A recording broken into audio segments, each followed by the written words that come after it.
రాయలసీమ రైతులకి జీవనాడిగా ఉన్న drip irrigation ఈ ప్రభుత్వం రద్దు చేసింది. అంతేకాదు జగన్ ఒక దరిద్రపు పాదం అడుగు పెట్టిన దగ్గర నుంచి చూసాం. ఎప్పుడు రాని విధంగా 30 సంవత్సరాల్లో రాని విధంగా ఈ రోజు మనకు కరువు వచ్చింది. కనీసం తాగునీరు కూడా ఈ ప్రభుత్వం అందించే పరిస్థితి లేదు. ఇక్కడున్న రైతాంగాన్ని అడుగుతున్నా, ఇన్పుట్ సబ్సిడీ ద్వారా ₹1 ఈ ప్రభుత్వం మనకి సాయం చేసిందా? లేదు. అంతేకాదు ఆనాడు పట్టు రైతులకి అనేక సంక్షేమ కార్యక్రమాలు మనం చేశాం. ఈ రోజు అదే పట్టు రైతుల్ని ఏకంగా మెడబెట్టి బయటికి గెంటేసింది ఈ ప్రభుత్వం. తెలుగుదేశం పార్టీ హయాంలో 15 లక్షల ఎకరాల్లో ఏకంగా వేరుశెనగ పంటేస్తే ఈ ప్రభుత్వ అధికారులకు వచ్చిన తర్వాత అది 3 లక్షలకు పడిపోయే పరిస్థితి మనందరం చూస్తున్నాం. ఎన్నికల ముందల పెద్ద పెద్ద మాటలు చెప్పాడు.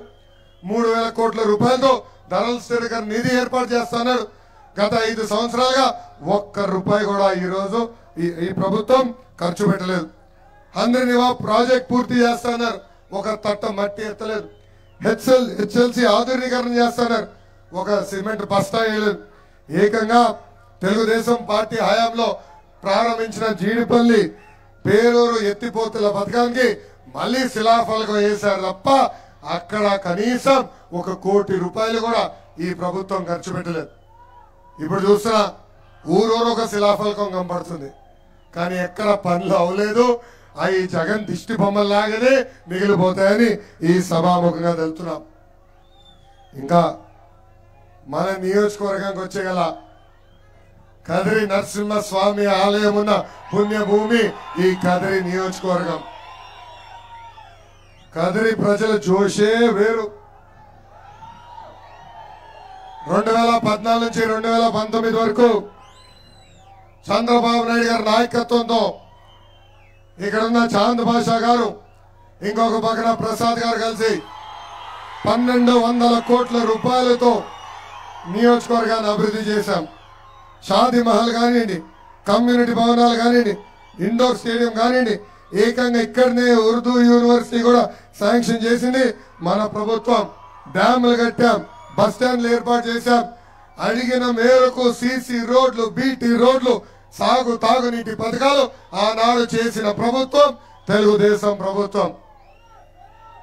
జగన్ పాదయాత్రలో వచ్చాడు, మనకి హామీలు ఇచ్చారు. అన్ని మళ్ళీ మీకు గుర్తు చేస్తున్నా. మొదటి హామీ భూగర్భ డ్రైనేజ్ ఏర్పాటు చేస్తున్నాడు, చేశాడా? లేదు. ఎంఎస్ఎంఈ ఇండస్ట్రీని తీసుకొస్తున్నాడు, కనీసం ఒక్క పరిశ్రమ తీసుకొచ్చాడా? లేదు. ఏకంగా గవర్నమెంట్ హాస్పిటల్ ని సూపర్ స్పెషాలిటీ హాస్పిటల్ గా తీర్చిదిద్దాడా? లేదు. ఏనాడైనా ఇక్కడున్న శాసనసభ్యుడు అడిగాడా? ఏనాడైనా ఇక్కడున్న శాసనసభ్యుడు కదిరి నియోజకవర్గ ప్రజల తరఫున పోరాడాడా, మాట్లాడాడా అని అడుగుతున్నా. ఇక్కడున్న శాసనసభ్యుడు అవినీతిలో మటుకు సిద్ధహస్తుడండి. పక్కనున్న ఎమ్మెల్యేతో పోటీ పడుతున్నాడు. అక్కడ పుట్టపర్తి ఎమ్మెల్యేనే అవినీతికి కింగ్ అంటే ఇక్కడున్న ఎమ్మెల్యే కూడా పోటీ పడుతున్నాడు. మనందరం చూసాం. ఏకంగా సోలార్ పార్క్ లో పనిచేస్తున్న అనేక ఏజెన్సీల నుంచి 8 కోట్ల రూపాయలు వసూలు చేశాడు.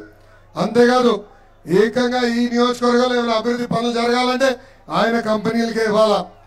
ఇంకో పక్కన రింగ్ రోడ్ పనులు పూర్తి చేయకుండా డబ్బులు ఈరోజు విత్డ్రా చేసే పరిస్థితి మనందరం చూస్తున్నాం. ఇంకా కదిరి నరసింహస్వామి దగ్గర కూడా డబ్బులు దొబ్బేశాడు ఇక్కడున్న శాసనసభ్యుడు. ఆ సిద్ధహస్తుడు చెప్తున్నా, కదిరి నరసింహస్వామితో పెట్టుకున్న స్వామి నీ పని గోవిందా గోవిందా. ఇంకా 2 నెలలు ఓపిక పెట్టు, భారీ మెజారిటీతో నిన్ను ఓడించి ప్రజలు ఇంటికి పంపిస్తారని ఈ సభాముఖంగా హెచ్చరిక జారీ చేస్తున్నా. అందుకే ఇక్కడున్న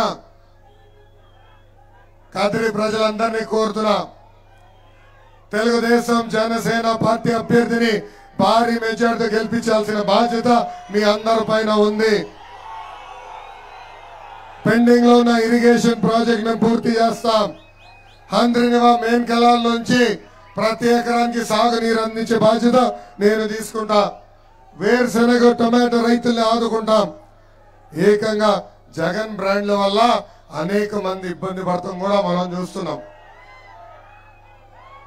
పాత మద్యం విధానం తీసుకొస్తాం, షాపులు తగ్గిస్తాం, మద్యంకి బానిసలు కాకుండా ప్రజల్ని కాపాడే బాధ్యత కూడా మేము తీసుకుంటాం.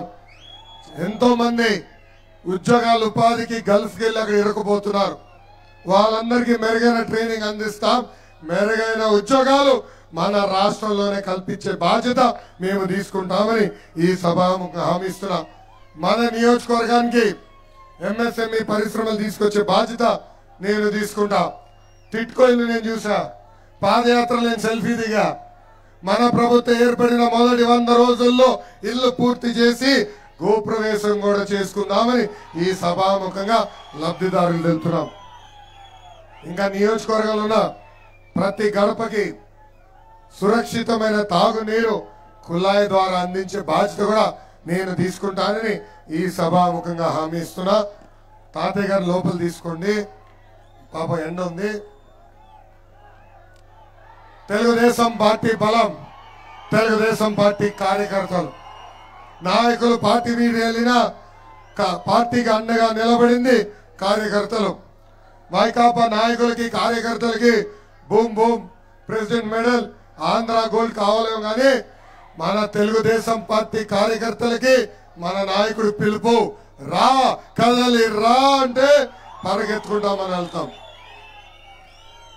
నాకు అక్కా చెల్లెలు లేరు, అన్నా తమ్ముడు లేరు.